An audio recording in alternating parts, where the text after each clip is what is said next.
Kami mengucap syukur kepada Tuhan untuk kasih setiamu yang tidak pernah berkesudahan. Terima kasih kami boleh menyembah Engkau, memuliakan Engkau, mengagungkan Engkau. Dan pada pagi hari ini kembali kami belajar firman-Mu.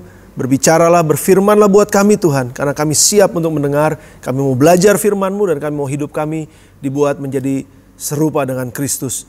Berfirmanlah sekali lagi karena kami siap. Dan tolong kami untuk bisa melakukannya. Dalam nama Yesus Kristus kami berdoa dan kami mengucap syukur. Haleluya. Amin. Amin. Puji Tuhan. Selamat hari Minggu saudara, dan hari ini kita sudah memasuki bulan yang baru, yaitu bulan Agustus. Dan kita sudah melewati 7 bulan dari tahun 2020 yang penuh dengan challenge ini. Dan kita mengucap syukur karena Tuhan tetap menyertai kita. Dan seperti biasa kita memasuki bulan yang baru, artinya kita juga memasuki sebuah tema yang baru. Saya ingin ingatkan kembali kepada saudara bahwa kita sedang ada di dalam 3 bulan tema mengenai Man of Mission. Dan di bulan yang pertama, bulan lalu kita sudah belajar mengenai calling atau panggilan. Dan pada bulan ini, selama bulan Agustus, kita akan belajar mengenai passion. Dan saya percaya bahwa saudara pasti akan belajar banyak hal dan kita bisa semakin mengerti akan firman Tuhan dan bagaimana kita bisa hidup di dalam panggilan misinya Tuhan. Dan passion, hari ini kita akan belajar mengenai passion.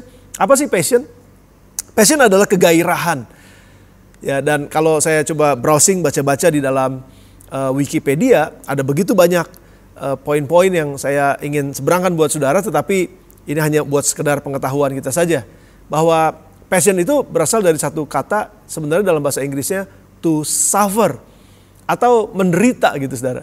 Unik ya, menderita karena perasaan kegairahan, karena ada sebuah penderitaan yang dialami, dan itu mendorong dia untuk bisa melakukan sesuatu. Nah, jadi artinya penderitaan dengan cinta itu sangat dekat sekali gesekannya atau singgungannya. Ya, orang yang mencintai rela untuk menderita. Ya, orang yang sedang menderita, dia mau melakukan sesuatu demi penderitaannya itu hilang. Dan itu passionnya. Ya, dan ini merupakan hal yang unik yang kita bisa pelajari. Lalu Wikipedia juga katakan bahwa rasa gairah atau semangat, antusias, ketertarikan yang dalam terhadap seseorang atau sesuatu.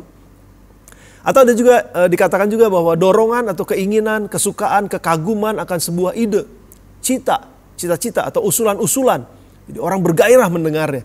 Lalu ada antusias yang menyenangkan atas sebuah hobi dan aktivitas tertentu. Ya, orang antusias untuk itu. Lalu ada juga perasaan gairah atau ketertarikan terhadap orang lain dalam konteks hubungan atau keinginan seksual. Itu juga passion, saudara. Nah, namun dari semua definisi ini, saya ingin merangkumkan atau saya membuat sebuah intisari untuk konteks khotbah pada hari ini yang menjadi pelajaran buat kita bersama-sama. Apa itu kegairahan atau passion? Passion adalah rasa gairah atau semangat, antusias, ketertarikan yang dalam terhadap seseorang atau sesuatu. Jadi passion ini selalu berhubungan dengan seseorang atau sesuatu. Ada 2 hal saja saudara. Passion selalu berhubungan dengan seseorang atau sesuatu. Manusia atau sebuah pekerjaan. Ya, itu passion saudara, berhubungan dengan 2 hal tersebut. Nah, mari kita belajar lebih dalam lagi mengenai misi saudara. Tinggalkan dulu passion sebentar, tapi Tuhan menempatkan kita manusia, menciptakan manusia dan menempatkan manusia dalam dunia ini dengan sebuah misi. Dan itu sangat jelas sekali ketika dalam Kejadian pasal yang pertama ayat yang ke-28 dikatakan Allah memberkati mereka, lalu Allah berfirman kepada mereka, ini manusia ya, laki-laki dan perempuan. Allah memberkati mereka, lalu berkata, beranak cuculah dan bertambah banyak, penuhilah bumi. Beranak cucu bertambah banyak, penuhin bumi. Itu yang pertama. Dan taklukkanlah itu, berkuasalah atasnya. Jadi ada 2 hal saudara. Yang pertama, misi yang Tuhan taruhkan buat manusia untuk tinggal dalam dunia ini adalah bertambah banyak, penuhi bumi, beranak cucu. Ini hubungannya dengan hubungan manusia. Tetapi yang kedua adalah misi untuk menaklukkan dan berkuasa atasnya. Jadi bukan menaklukkan atau berkuasa atas manusia, tapi menaklukkan dan berkuasa atas dunia ini. Itu pekerjaan, itu bisnis, itu usaha yang harus dilakukan.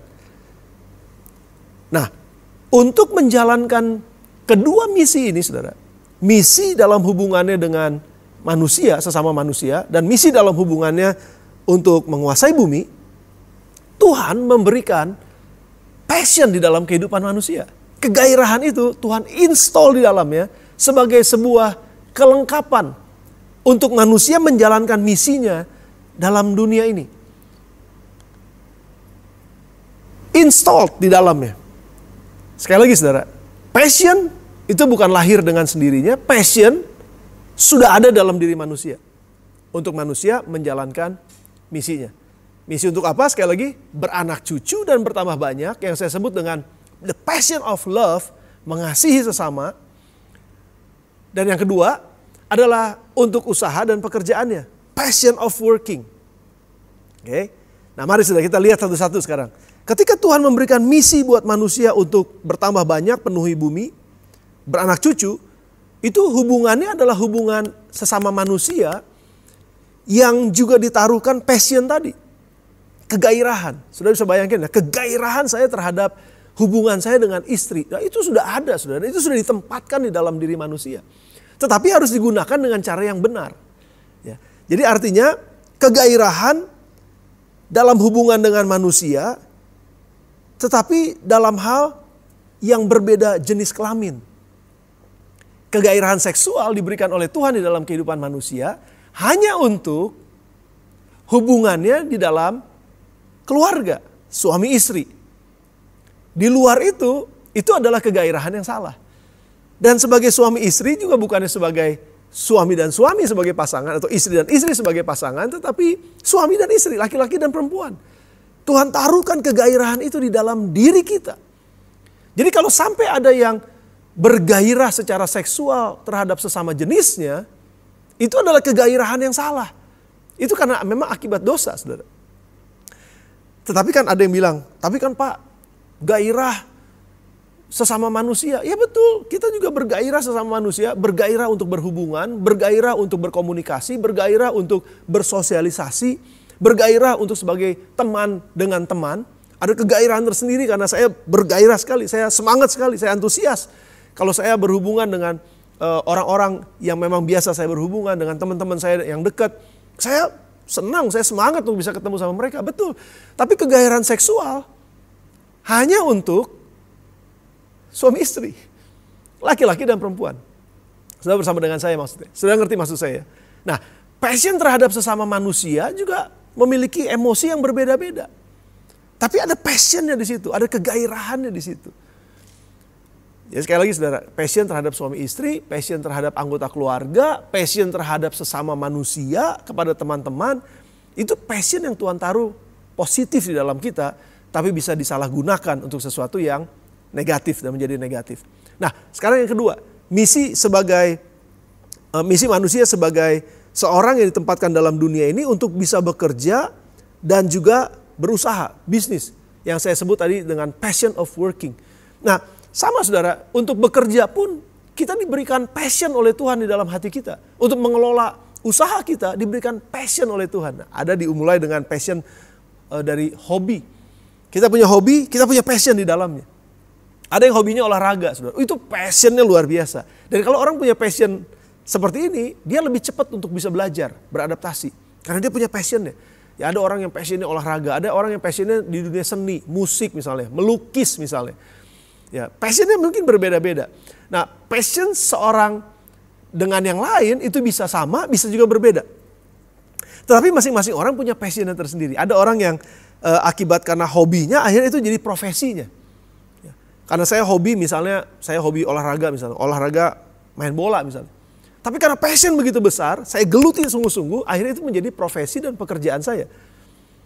Tapi didorong oleh passion tadi. Ya. Lalu bagaimana dengan orang yang punya passion di dalam angka-angka misalnya. Dia kalau ngelihat angka itu seperti orang lapar yang lihat makanan gitu. Wah semangat banget gitu. Tapi ada sementara orang yang passionnya begitu ngelihat angka langsung vertigo. Sakit kepala langsung. Karena passionnya gak di situ. Sementara ada orang yang passionnya misalnya bersosialisasi dengan orang-orang, hubungan, people oriented katanya. Ya, bisa berhubungan dengan orang-orang, itu passionnya. Dia bisa ngomong sama orang, energinya muncul ketika dia bicara di depan orang banyak misalnya. Wah, itu passionnya luar biasa. Dan di situ dia bisa menjadi efektif, di situ dia bisa menjadi lebih baik karena ada passionnya, saudara. Nah, passion adalah anugerah dari Tuhan. Itu adalah anugerah dari Tuhan buat manusia. Dan Tuhan tempatkan dalam diri manusia. Saya tuliskan itu, passion adalah anugerah dari Tuhan di dalam diri manusia. Nah, karena passion ini adalah anugerah dari Tuhan, buat apa? Untuk manusia bisa bekerja, berhubungan dengan passion tersebut. Karena tanpa passion tersebut, maka ketika manusia berhubungan jadi kayak robot, nggak punya emosi. Waktu manusia bekerja jadi kayak robot, nggak punya kegairahan di dalam bekerja. Nah, Tuhan nggak mau, Tuhan berikan itu sebagai anugerah dalam kehidupan kita. Namun, kita harus berhati-hati menggunakan passion kita. Karena passion ini seperti senjata tajam sebetulnya. Kalau saya bisa ilustrasikan sebagai pisau tajam. Bisa digunakan untuk sesuatu yang sangat berguna dan sangat bermanfaat. Tapi in the same time bisa digunakan juga untuk sesuatu yang salah dan pada akhirnya menghancurkan dan merusak. Betul, saudara. Dalam kehidupan kita berhubungan dengan orang banyak di dalam kehidupan sosial kita. Dan kalau kita nggak berhati-hati, saudara, dengan passion yang ada di dalam diri kita, maka hubungan-hubungan yang kita bangun dengan sesama kita itu bisa menjadi hubungan-hubungan yang merusak pada akhirnya. Dalam hidup bermasyarakat, misalnya kita dalam bekerja di kampus, misalnya ya, mahasiswa di sekolah, pelajar, ya misalnya di dunia sosial saudara, dimanapun saudara ada, kita selalu berhubungan dengan orang kan. Dan kita punya passion buat orang. Dan ketika kita salah menggunakannya, sangat besar kemungkinannya hubungan-hubungan yang kita bangun itu akan menjadi hubungan yang merusak. Contoh misalnya, passion saya kepada istri saya dan istri saya passionnya kepada saya. Kami punya passion yang luar biasa dan itu yang membangun hubungan kami dan kehidupan kami. Tapi kalau sementara pasangan suami istri passionnya juga ada di tempat yang lain atau terhadap orang lain yang disebut dengan orang ketiga misalnya. Dan orang ketiga bisa masuk ke dalam kehidupan keluarga ini. Dan pada akhirnya apa yang terjadi?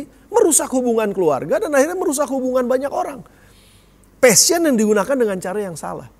Demikian juga dalam bisnis. Demikian juga dalam pekerjaan misalnya. Passion yang digunakan dengan cara yang salah akan merusak orang itu sendiri. Contoh misalnya, seseorang yang dengan passion yang diberikan oleh Tuhan untuk bekerja, tapi dia bekerjanya kelebihan gitu. Dia workaholic misalnya. Dan itu pada akhirnya akan bisa merusak hubungan-hubungannya dengan orang lain, dengan keluarganya karena dia terlalu workaholic. Dia memilih pekerjaan, mencintai pekerjaannya lebih daripada yang lain. Dia rela mengorbankan hubungan-hubungan hanya untuk kepuasan waktu dia bekerja misalnya. Itu pun jadi salah, saudara. Jadi passion itu adalah senjata yang tajam di dalam diri manusia. Yang Tuhan taruh sebagai anugerah sebetulnya. Untuk kebaikan. Bukan untuk yang buruk. Nah, kalau orang punya passion di dalam kehidupannya, saudara, maka passion inilah yang akan melahirkan imajinasi. Melahirkan pada akhirnya ide-ide yang besar, ide-ide yang hebat. Kreativitas lahir karena ada passion di dalamnya. Karena kreativitas bisa lahir dari kehidupan seseorang, maka inovasi bisa akan terjadi. Jadi sudah perhatikan kehebatan sebuah passion di dalam hidup manusia adalah kalau digunakan dengan baik dan benar, hubungan-hubungan akan menjadi lebih baik. Suami istri hubungannya jadi lebih manis. Keluarga hubungannya jadi lebih romantis. Ya kan? Hubungan-hubungan dengan rekan-rekan yang ada dalam dunia kita sehari-hari itu akan jadi semakin solid. Akan jadi semakin kuat. Karena apa? Karena ada passion yang diberikan. Passion yang positif. Sesuai dengan apa yang Tuhan berikan. Dan demikian juga dalam pekerjaan juga sama. Passion yang diberikan dalam pekerjaan melahirkan ide-ide yang baik. Kreativitas yang baik. Inovasi pada akhirnya yang baik. Itu baik. Tapi kalau ini salah digunakan, seperti senjata tajam tadi yang saya katakan, malahan ini akan merusak hubungan, akan merusak karir dan pekerjaan kita. Dunia ini ada, lahir karena ada passion yang luar biasa. Sejarah dunia lahir, sejarah hidup manusia lahir karena ada passion yang luar biasa. Bagaimana dengan contoh-contoh yang ada di Alkitab? Sebuah negara yang disebut dengan negara Yahudi lahir. Karena ada passion dari seorang yang bernama Musa. Tuhan pilih dia, Tuhan taruh Tuhan panggil dia, Tuhan taruh passion di dalamnya, dan akhirnya lahirlah sebuah negara. Bagaimana dengan passion-passion yang ada di dalam kehidupan Daud, yang pada akhirnya dia menjadikan dia menjadi seorang pemimpin raja yang luar biasa, dan lain sebagainya. Dan ada juga passion yang salah, saudara. Kalau kita tahu bagaimana sebuah kota dihancurkan karena ada passion yang salah dari orang-orang yang hidup dalam kota tersebut. Sodom dan Gomora misalnya. Passion mereka yang menggebu-gebu. Passion yang untuk mencintai dan mengasihi sesuatu yang salah. Mereka hidup dalam kehidupan homoseksual yang luar biasa jahatnya, kejam di mata Tuhan. Yang pada akhirnya Tuhan harus hancurkan kota itu karena passion yang salah. Jadi passion yang benar bisa membangun, passion yang benar bisa membuat kebaikan, tapi passion yang salah, yang digunakan dengan cara yang salah, bisa menghancurkan dan pada akhirnya bisa membunuh. Saudara, hati-hati dengan passion kita. Ya, bagaimana dengan Salomo? Nah, ini satu contoh yang unik, saudara. Salomo punya passion yang luar biasa dalam berhubungan, sehingga saking passionnya besar, dia dikatakan punya istri dan gundik sampai 1.000 orang. Dan ini pun sebenarnya salah. Tapi karena passion itu juga, saudara, akhirnya kehidupannya berakhir jauh dari Tuhan karena istri-istrinya dikatakan menjauhkan dia dari Tuhan. Hati-hati dengan passion kita, saudara. Karena passion itulah yang akan membuat hidup kita jadi lebih baik, atau passion itu akan membuat hidup kita malah menjadi hancur. Mari kita belajar lebih dalam lagi dari seorang tokoh di dalam Alkitab yang punya passion yang begitu besar, tapi dia melakukannya dengan cara yang salah, atau menggunakan dengan cara yang salah. Dan ketika dia bertemu dengan Tuhan, akhirnya dia menggunakan passion yang sama, tapi untuk sebuah tujuan yang berbeda. Dan akhirnya itu membuat kehidupannya jadi luar biasa. Namanya Saulus, saudara. Yang pada akhirnya berubah menjadi Paulus.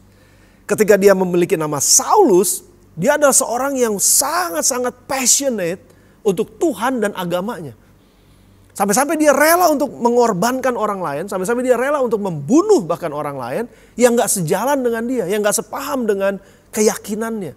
Itu passion yang sangat luar biasa. Karena passionnya dia bekerja sangat keras, melayani sangat keras untuk Tuhannya seolah-olah. Dan rela untuk mati buat itu, bahkan rela untuk membunuh orang lain. Dan itu tertulis dalam kitab Kisah Para Rasul. Saulus ketika Stefanus mati dibunuh, dirajam oleh batu karena menyebut nama Yesus dan mengaku Yesus sebagai Tuhan dan Juru Selamat. Saulus ada di situ dan dia berdiri di situ sebagai seorang pemimpin agama dan dia menyetujui kematian Stefanus. Dirajam oleh batu. Sadis, saudara. Seorang yang punya passion buat Tuhan, buat agamanya, mempertahankan menurut dia agamanya ini yang paling benar. Tuhannya ini yang gak boleh disentuh-sentuh oleh yang lain. Dan mereka yang berbeda dengan dia harus dihancurkan, harus dibunuh. Sadis, saudara. Passion bisa membuat kesadisan di dalamnya. Dan Paulus juga adalah seorang yang, kalau kita baca dalam Kisah Rasul pasal yang ke-8 ayat yang ke-3, dikatakan, tapi Saulus berusaha membinasakan jemaat itu, membinasakan gereja Tuhan. Dan ia memasuki rumah demi rumah dan menyeret laki-laki dan perempuan keluar dan menyerahkan mereka untuk dimasukkan ke dalam penjara. Kisah Rasul 9 ayat yang pertama. Sementara itu berkobar-kobar hati Saulus untuk mengancam dan membunuh murid-murid Tuhan. Lihat ke saudara, hatinya berkobar-kobar. Artinya apa? Full of passion. Untuk apa? Untuk bekerja bagi Tuhannya dan agamanya. Jadi Paulus ini adalah orang yang betul-betul passionate, saudara. Tapi dia gunakan passion yang Tuhan taruh dalam hatinya itu untuk sesuatu yang salah, untuk sesuatu yang di luar kehendak Tuhan sebetulnya.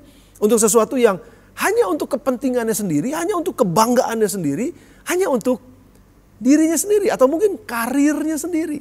Yang pada akhirnya dia rela mengorbankan banyak orang, bahkan sampai membunuh banyak orang. Nah, kehidupan yang didorong oleh passion yang salah seperti ini, itu menyebabkan rasa takut yang mendalam, kekhawatiran, galau, gak nyaman, gak tenang hidupnya. Selalu ada rasa gelisah. Dan dia gak bisa rasa puas. Ada sesuatu yang salah. Karena dia menggunakan passionnya yang salah.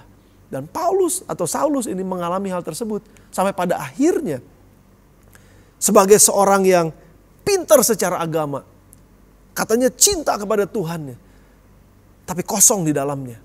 Apa yang dia katakan dalam Roma pasal yang ke-7 ayat 22 sampai dengan ayat yang ke-25 dikatakan, sebab di dalam batinku aku suka akan hukum Allah, Tapi dalam anggota-anggota tubuhku aku melihat hukum lain yang berjuang melawan hukum akal budiku dan membuat aku menjadi tawanan hukum dosa. Menderita sekali hidupnya saudara. Yang ada di dalam anggota-anggota tubuhku. Aku manusia celaka, kata Paulus. Siapakah yang akan melepaskan aku dari tubuh maut ini? Aku menderita.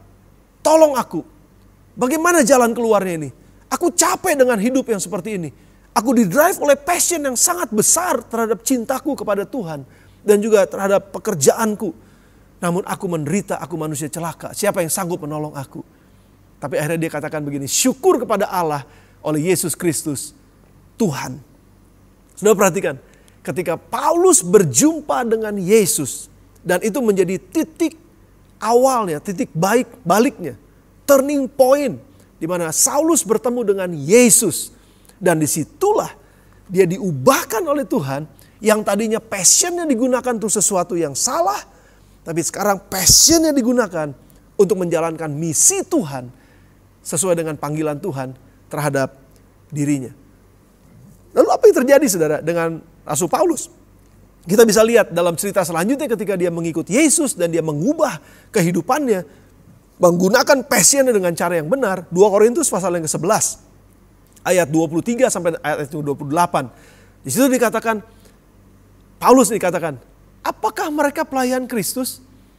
Aku berkata seperti orang gila. Aku lebih lagi. Sudah lihat ya. Jadi di dalam passionnya dia tetap sama. Tapi sekarang dia gunakan untuk cara yang berbeda atau untuk pekerjaan yang berbeda, untuk misi yang berbeda. Dia bilang aku tetap passionate seperti yang dulu. Apa buktinya? Aku lebih banyak berjeri lelah. Lebih sering dalam penjara. Didera di luar batas. Kerap kali dalam bahaya maut. 5 kali aku disesah orang Yahudi. Setiap kali 40 kurang 1 pukulan. 3 kali aku didera. 1 kali aku dilempari dengan batu. 3 kali mengalami karam kapal. Sehari semalam terkatung-katung di tengah laut. Dalam perjalananku, aku sering diancam bahaya banjir dan bahaya penyamun. Bahaya dari pihak orang-orang Yahudi dan dari pihak orang-orang bukan Yahudi. Bahaya di kota, bahaya di padang gurun. Bahaya di tengah laut, bahaya dari pihak saudara-saudara palsu. Aku banyak berjeri lelah dan bekerja berat. Kerap kali aku tidak tidur, aku lapar dan dahaga. Kerap kali aku berpuasa, kedinginan dan tanpa pakaian. Dan dengan tidak menyebut banyak hal lagi, urusanku sehari-hari, yaitu untuk memelihara semua jemaat. Saudara lihat, seorang yang penuh dengan passion yang luar biasa. Sekarang dia gunakan untuk menghidupi kehidupannya dalam misi Tuhan. Dia gak menyerah pada saat dia menghadapi tantangan dan cobaan. Saudara, lihat the power of passion. Kekuatan sebuah passion, kegairahan dalam hidup manusia. Ketika dia menemukan masalah, dia gak mundur. Ketika dia menemukan tantangan, dia gak menyerah. Ketika dia menemukan penganiayaan bahkan, dia terus maju sesuai dengan keyakinannya untuk menjalani misinya Tuhan. Kenapa? Karena ada passion di dalam dirinya. Demikian juga dengan kehidupan kita sebenarnya saudara. Seperti Saulus. Dia berubah dalam kehidupan yang tadinya jahat. Sekarang dia gunakan passion untuk sesuatu yang benar. Dia berubah. Dan saudara bayangkan kalau kita bisa hidup di dalam passion yang seperti ini. Kita hidup di dalam kebenaran Tuhan dengan passion yang seperti ini. Itu luar biasa saudara. Nah sekarang mungkin ada di antara saudara yang mengalami kehidupan dengan passion yang salah. Saudara membangun hubungan-hubungan atau saudara membangun pekerjaan-pekerjaan saudara dengan passion yang salah. Yang menyebabkan hidup saudara juga jadi salah. Saudara membangun hubungan-hubungan di luar yang sewajarnya. Menggunakan passion tersebut. Tapi dalam hubungan yang tidak wajar. Itu menyebabkan engkau menjadi takut. Menyebabkan mungkin engkau jadi tertuduh. Engkau menjadi rasa bersalah. Dan itu yang menyebabkan engkau jadi sepertinya kok gagal dalam kehidupan ini. Atau mungkin ada di antara saudara yang menggunakan passion yang sama. Tapi untuk pekerjaan-pekerjaan yang salah. Atau menggunakannya dengan cara yang salah juga. Yang menyebabkan tadi saya katakan saudara menjadi workaholic. Pada akhirnya saudara bekerja, mengorbankan hubungan saudara dengan pasangan saudara di rumah. Atau dengan keluarga saudara. Saudara, ambisi saudara yang besar dengan passion saudara yang besar saudara tuangkan habis di dalam bisnis saudara. Yang menyebabkan pada akhirnya saudara mengorbankan ada banyak hal yang lain. Yang akhirnya membuat saudara juga jadi menderita dalam kehidupan saudara. Mungkin ada di antara saudara yang seperti Saulus pada saat itu. Ada kabar baik buat saudara pada pagi hari ini. Bahwa Saulus berubah menjadi Paulus. Dengan passion yang sama, dia berubah dan akhirnya mengubah jalan hidupnya.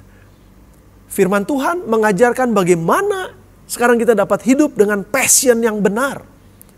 Belajar dari Paulus tadi saudara. Apa yang dia katakan? Yang pertama, ada 3 hal. Bagaimana kita bisa hidup dengan passion yang benar dan akhirnya menghasilkan kehidupan yang baik, kehidupan yang membangun dan kehidupan yang luar biasa. Yang pertama, pastikan bahwa passion kita adalah mengenal Allah dan kehendaknya. Dan itu yang dilakukan oleh Paulus ketika dia berubah dari Saulus menjadi Paulus. Filipi pasal yang ketiga ayat yang ke-10. Yang ku kehendaki ialah mengenal dia dan kuasa kebangkitannya dan persekutuan dalam penderitaannya di mana aku menjadi serupa dengan dia dalam kematiannya. Jadi Paulus berkomitmen saudara. Passionnya hanya satu saja dulu. Aku ingin mengenal Tuhan aku dan mengenal kehendaknya. Itu yang pertama saudara. Yang kedua, lupakan apa yang ada di belakang kita. Termasuk semua latar belakang kita yang tidak baik tadi. Arahkan diri kita kepada apa yang di depan kita. Dan itu yang Paulus katakan dalam Filipi pasal yang ketiga ayat 13 sampai dengan 14. Aku melupakan apa yang telah di belakangku dan mengarahkan diri kepada apa yang di hadapanku dan berlari-lari. Lihat itu passionnya saudara. Berlari-lari kepada tujuan itu. Lupakan semua yang di belakang saudara. Masa lalu saudara, ambisi hidup saudara yang salah. Hubungan-hubungan yang salah. Lupakan itu, tinggalkan itu. Berlarilah ke depan. Komitmen dengan ini saudara. Semua ambisi, tujuan hidup dan keinginan pribadi yang tidak selaras dengan misinya Allah. Itu ditinggalkan oleh Paulus. Dan dia lupakan itu katanya. Dan ketika berjumpa dengan Yesus. Dia mulai menghidupi misi Allah dalam hidupnya. Sesuai dengan panggilan Allah buat hidupnya. Dan yang ketiga saudara yang terakhir. Bagaimana kita bisa hidup dengan passion yang benar. Dan menghasilkan kehidupan yang benar. Komitmenlah untuk memperbaharui pikiran kita. Setiap hari. Setiap saat. Ini yang Paulus katakan dalam Roma pasal yang ke-12 ayat yang kedua. Janganlah kamu menjadi serupa dengan dunia ini tetapi berubahlah oleh pembaharuan budimu. Sehingga kamu dapat membedakan mana kehendak Allah, apa yang baik, yang berkenan kepada Allah, dan yang sempurna. Pembaharuan pikiran itu akan mengubah seluruh kehidupan kita saudara. Tapi dimulai dari pembaharuan pikiran. Dan pembaharuan pikiran ini juga yang akan memampukan kita untuk mengenal kehendak Allah, apa yang baik dan yang berkenan kepada Allah. Dan dengan demikian kita akan mampu mengendarai dan sekaligus menggunakan passion kita sesuai dengan misinya Allah dan panggilan Allah dalam kehidupan kita. Dalam hal membangun hubungan dengan sesama kita dan dalam hal membangun kehidupan karir, pekerjaan dan bisnis kita. Saya ingin mengajak kepada saudara pada hari ini, ketika kita sudah merenungkan firman ini, mungkin ada di antara saudara yang katakan, pastor betul sekali. Saya sudah menggunakan passion saya dengan cara yang salah. Dalam membangun hubungan, dalam membangun kehidupan, pekerjaan, karir, dan lain sebagainya. Padahal passion itu adalah kekuatan yang luar biasa yang Allah sudah berikan dalam hidup kita untuk memperlengkapi kita membangun hubungan-hubungan dan membangun karir kita. Namun kalau ada di antara saudara pada pagi hari ini yang mungkin sempat salah menggunakannya dan menyebabkan kehidupan saudara menderita, khawatir, takut, galau, cemas, dan pada akhirnya membuat saudara gak tenang dalam hidup saudara dan memimpin kehidupan saudara kepada kerusakan dan kehancuran. Pagi ini adalah kesempatan baik. Mari berbalik seperti Saulus, berbalik kepada Paulus. Passion saudara gak akan diambil oleh Tuhan. Itu akan tetap ada di sana. Tapi gunakan passion itu untuk sesuatu yang membangun, untuk sesuatu yang baik, untuk sesuatu yang memang Tuhan sudah tetapkan menjadi misi dalam kehidupan kita. Membangun hubungan dengan sesama dan membangun karir dalam pekerjaan dan usaha kita. Tundukkan kepala saudara sebentar dan kita akan berdoa. Bapa, terima kasih sekali lagi buat kebenaran firman-Mu. Dan aku percaya Roh Kudus sudah bicara buat setiap kami dimanapun kami ada dan mendengar firman ini. Dan biar hadirat Tuhan yang ada di sana akan menolong kami untuk bisa berkomitmen Tuhan. Untuk kami bisa betul-betul seperti Saulus yang berubah menjadi Paulus. Kami hidup dalam misi Tuhan, menggunakan passion yang Tuhan sudah tempatkan dalam hidup kami.